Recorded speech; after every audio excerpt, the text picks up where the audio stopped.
నేను దీంతోనే ఎందుకు మొదలు పెడుతున్నా అంటే, ఒకటి దీంట్లో ఉన్న కంటెంట్, వీళ్ళు మనుషుల పిశాచాల, రాక్షసులు కూడా కాదు. ప్రజల జీవితాలతో ఎందుకు ఆడుకోవాలనుకుంటున్నారు? ప్రజల జీవితాలతో, రాష్ట్ర ప్రజల జీవితాలతో ఏమాత్రం ఎంతో కొంత ఆస్తి ఉన్నా, స్థిరాస్తి ఉంటే వాళ్లను భయపెట్టి భయభ్రాంతులను చేసి వాళ్ళు అనుకున్న రకంగా ఏదో సాధించాలనే దాంతో, ఆ దుగ్ధతో ఇలా చేసినారని ఇక్కడ అర్థమవుతుంది. మీకే గమనిస్తున్నారు, తోడేళ్ళు పైనంతా, కిందేమో కూటమి అధికారంలోకి రాగానే ల్యాండ్ టైటిలింగ్ యాక్ట్ చట్టం రద్దు, కింద చంద్రబాబు ఫోటో. వీళ్లకు సిగ్గు శరము ఉంటే, వీళ్ళు నిజంగా ఇది ఒక రాజకీయ పార్టీ అయితే ఇదే పద్ధతి ప్రజల్లోకి వెళ్ళడం. ల్యాండ్ టైటిలింగ్ యాక్ట్ అనేది ఏదైతే ఇప్పుడు వీళ్ళు అన్నట్టు నిజంగా రద్దు చేసేదైతే, ఈ ల్యాండ్ టైటిలింగ్ యాక్ట్ బిల్లు పెడుతున్నప్పుడు ఎందుకు దాన్ని తెలుగుదేశం పార్టీ సపోర్ట్ చేసింది? At the cost of repetition. మళ్ళీ నేను కొద్దిగా చూడండి, మీకు చూపాలి. ఎందుకంటే ఇది చూడగానే ఖచ్చితంగా ఫోన్లు వస్తున్నాయి, ఏమో జరిగిపోతుంది, ఏమో జరిగిపోతుంది, ఏమో జరిగిపోతుంది. దీనికి శిక్ష ఏమేయాలని కూడా ప్రజలు ఆలోచించాలి. ఇంతటి అబద్ధాలు, ఇంతటి పైశాచికత్వంతో అడ్డగోలుగా అబద్ధాలు, విష ప్రచారం, భయాందోళనకు గురి చేసి భయభ్రాంతులను చేసే దానికి దిగజారితే, అది కూడా మళ్ళీ ఒక అడ్వర్టైజ్మెంట్ అని రాసుకోవడం కూడా లేదు. ఇది నైతికంగా ఇంకో రకంగా అంత, అది చాలా పెద్ద మాట. వీ కాంట్ ఎక్స్పెక్ట్ ఇలాంటి దిగజారుడు బురదగుంటలో లేదా సెప్టిక్ ట్యాంక్లో పడి దొర్లుకునే చంద్రబాబు నాయుడు కానీ, ఆ ముఠా కానీ, వాళ్ళకి అంత అదేదో పెద్ద ఉదాత్తమైన మాటలో హితవు చెప్పడం అనేది పనికొచ్చేది కాదని దీనిని చూస్తే అర్థమవుతుంది. ఎందుకంటే వాడి ఆలోచనలే పిశాచాలకు వచ్చేటివి, ఆలోచనలే సెప్టిక్ ట్యాంక్లో బతికే జీవులకు వచ్చేవి. సివిలైజ్డ్ దీంట్లో ఉండేవైతే ఎవడన్నా ఇట్లా ఇస్తాడండి? మళ్ళీ ఇచ్చిన దాంట్లో మేము ఇచ్చామని చెప్పుకునే ఇది కూడా లేదు. ఎందుకంటే ప్రజలను మిస్లీడ్ చేయడమే, ప్రజలను మిస్లీడ్ చేసి భయభ్రాంతులను చేసి మళ్ళీ అది మేము చేసామనే సంబంధం, మాకు సంబంధం ఉందని చెప్పుకునేపాటి ధైర్యం కూడా లేకుండా వాళ్ళు అనుకునే ప్రచారం కిందికి వెళ్ళాలి, చాపు కింద నిర్మాది. జనం భయపడాలి, భయపడి జగన్మోహన్ రెడ్డి గారికి వేయొద్దు, చంద్రబాబు నాయుడు మళ్ళీ తెచ్చుకోవాలి.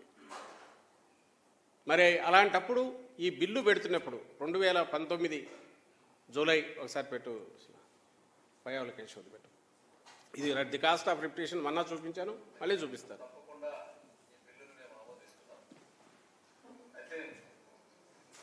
మంత్రి గారు చెప్పినట్టు లక్ష్యాన్ని చాలా స్పష్టంగా చెప్పారు అధ్యక్ష. ఇవాళ భూమి కొనాలంటే భయపడేటువంటి పరిస్థితులు ఉన్నాయి. అది నిజమైనటువంటి టైటిల్, డిస్ప్యూటెడ్ టైటిల్ అనేటువంటిది. ఈ పరిస్థితిలో ఈ బిల్లు రావాల్సినటువంటి అవసరం ఉందనేటువంటిది భారతదేశ ప్రభుత్వం కూడా గుర్తించింది అధ్యక్ష. ఇది need of the hour. Land title clear గా పెట్టకపోతే ప్రాబ్లం అవుతుంది అనేటువంటి ఉద్దేశంతో భారత ప్రభుత్వం కూడా నేషనల్ ల్యాండ్ రికార్డ్స్ మోడర్నైజేషన్ అనేటువంటి స్కీమ్ ని ప్రారంభించి అన్ని రాష్ట్రాలని కూడా దీన్ని ఇంప్లిమెంట్ చేయమని చెప్పి కోరడం జరిగింది అధ్యక్ష. కర్ణాటకలో భూమి పేరుతో ఈ ప్రాజెక్ట్ ఇప్పుడు ఇంప్లిమెంటేషన్ లో ఉంది అధ్యక్ష. మంత్రి గారు మాట్లాడుతూ ఇట్లాంటిది ఎక్కడైనా ఉందా లేదా ఇట్లాంటి ప్రాజెక్ట్ అనేటువంటి చెప్పారు అధ్యక్ష. ఇది మన దేశానికి కొత్త కావచ్చు, కానీ ఇది 1858వ సంవత్సరంలోనే ఆస్ట్రేలియాలో ఉంది అధ్యక్ష. ఇది torrent system of land titling అనేటువంటి విధానం ఏదైతే ఉందో, అంటే wear state guarantees the title, ఇది దాదాపు 150 సంవత్సరాల క్రితమే ఆస్ట్రేలియాలో ఉంది. దాని తర్వాత చాలా దేశాలు దీన్ని ఇంప్లిమెంట్ చేస్తే, మన దేశంలో కూడా రాజస్థాన్ లో 2016లో ల్యాండ్ టైటిల్ యాక్ట్, ఇదే యాక్ట్ దాదాపు సిమిలర్ గా ఉన్నటువంటి యాక్ట్ ని రాజస్థాన్ కూడా పాస్ చేసింది అధ్యక్ష. ప్రాక్టికల్ గా ఇంప్లిమెంటేషన్ లేక ఇంకా వాళ్ళు కూడా పోయినట్టుగా కనపడ్డారు అధ్యక్ష. ఆశయాలు మాత్రం చాలా గొప్ప ఆశయాలు అధ్యక్ష. ఆచరణలో ఈ ప్రభుత్వం కాదు అధ్యక్ష, ఎవరు చేపట్టినా కూడా చాలా సమస్యలతో కూడుకున్నటువంటిది, చాలా కాంప్లికేషన్ తో కూడుకున్నటువంటిది. అనేక చిక్కుల్ని తొలగించే ముందు ఈ ప్రభుత్వానికి చాలా టైం కూడా పడుతుంది అధ్యక్ష. దాంట్లో ఏమాత్రం కూడా అనుమానం లేదు. బట్ ఇది ఒక పాజిటివ్ హోప్ గానే చూడాల్సినటువంటి తరుణం. ఒక పేద రైతుకో, ఒక సామాన్య కుటుంబీకుడికో ఒక క్లియర్ టైటిల్ తన దగ్గర డబ్బు ఉంటే నిర్భయంగా ఎన్నుకునేటువంటి పరిస్థితిని కల్పించే దిశగా ఈ బిల్ అనేటువంటిది భవిష్యత్తులో ఉపయోగపడుతుంది. ఇది 2 ఏళ్లలో అవుతుందా, 4 ఏళ్లు పడుతుందా, 5 ఏళ్లు పడుతుందా అనేటువంటిది పక్కన పెడితే తప్పకుండా ఇది ఒక పాజిటివ్ డైరెక్షన్ లో వెళ్ళేటువంటి బిల్ అనేటువంటిది ఈ సందర్భంగా గుర్తు చేస్తున్నారు అధ్యక్ష. పత్రికల్లో కూడా అధ్యక్ష ఏం చెప్పారండి ఇక్కడ? ఇది 2019 జూలై 29వ తేదీ ఈ బిల్లు ఆమోదించింది శాసనసభ. ఆ టైంలో శాసనసభలో ఇది జరిగినప్పుడు 13 మంది ఉన్నారు. అందులో అచ్చెన్నాయుడు ఉన్నాడు, మిగిలిన వాళ్ళంతా ముఖ్యమైన నాయకులు అందరూ వాళ్ళు ఉన్నారు. అండ్ కౌన్సిల్లో వచ్చినప్పుడు నారా లోకేష్ ఉన్నాడు, మిగిలిన నాయకులు ఉన్నారు, వీళ్ళందరూ దాంట్లో ఉన్నారు. ఇది పూర్తిగా శాసనసభ ప్రతిపక్షం ఆమోదించి, మీరే విన్నారు, ఇది చాలా టైం కొంత పట్టొచ్చు, దీనికి ముందు చేయాల్సినవి సమస్యలతో కూడినది అని. ఎస్, అందుకోసమే జగన్మోహన్ రెడ్డి గారి ప్రభుత్వం భూ సమగ్ర సర్వే చేపట్టింది. భూ సమగ్ర సర్వే అంతా జరిగి, ఎందుకంటే only documents land titling act తెచ్చితే ఉపయోగం ఉండదు.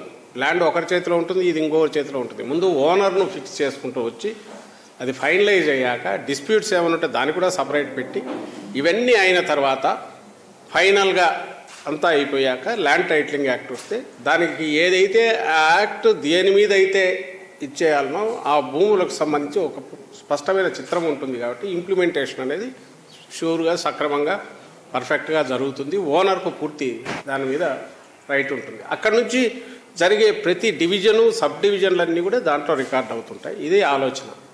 సో భూముల సమగ్ర సర్వే అంతా పూర్తి, అది పూర్తి అయిన తర్వాత ల్యాండ్ టైటిలింగ్ యాక్ట్ వస్తే సింగిల్ విండో లాగా 10 యాక్ట్లు ఇప్పుడు అప్లై అయ్యేది కాకుండా ఒక సింగిల్ దాని మీద ఎవరైనా ఆస్తి కొంటే కొనేటప్పుడే దాని ఇవి తెలుస్తాయి, ఏమైనా ప్రాబ్లమ్స్ ఉన్నాయా, లిటిగేషన్లు ఉన్నాయని. కొన్న తర్వాత నిశ్చింతగా ఉండొచ్చు, ఎందుకంటే ఇంకా దాన్ని ఎవరు ఏమీ చేయలేరు.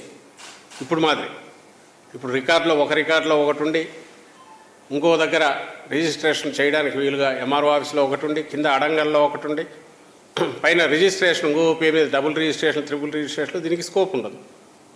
అలాగే ఎవరైనా గవర్నమెంట్ అనుకో 22 అడ్డంగా పెట్టడం కుదరదు.